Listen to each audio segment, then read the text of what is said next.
Let's go back to Gary Lineker, who is finally, thank God, leaving the BBC. This story's been bubbling under forever.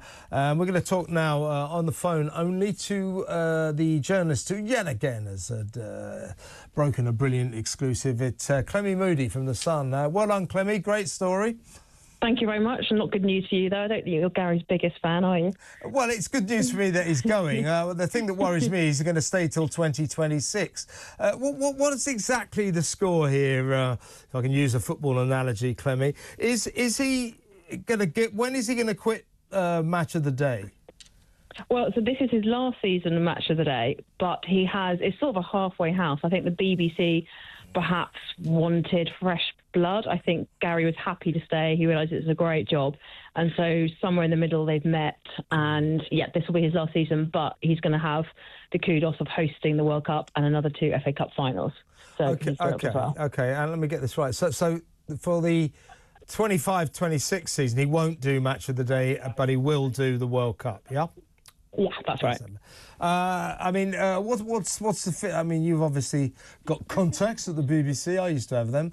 I mean, what's the feeling at the BBC? I think there's been a lot of unrest about Gary Lineker. The fact that he seems to get away with what other people aren't allowed to get away with. The fact that he earns £1.3 million a year to talk about the offside rule and and the Premier League. I mean, I think that his colleagues at the BBC won't be too depressed about that he's leaving.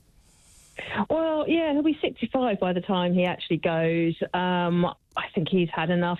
But, obviously he's been in trouble. He's had his wrist slapped for various tweets that he's made. People feel there's some sense within the BBC that his tweets are quite politicised and he, in his position, shouldn't be tweeting that. I personally disagree. I think he should be able to say what he wants, to an extent. I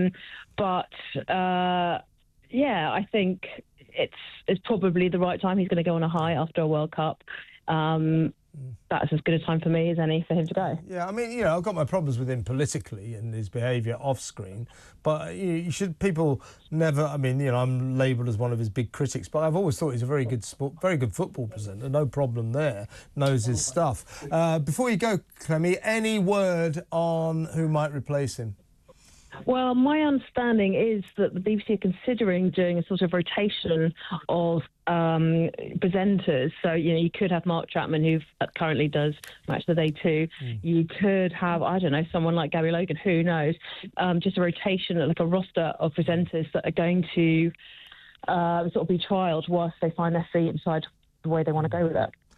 Yeah, interesting. Listen, Clemmie, another great exclusive on your part. Well done, and thank you for being on the line for us. Clemmie Moodie from The Sun breaks so many stories. It's painful, but she's done it again. Gary Lineker is finally to quit the BBC.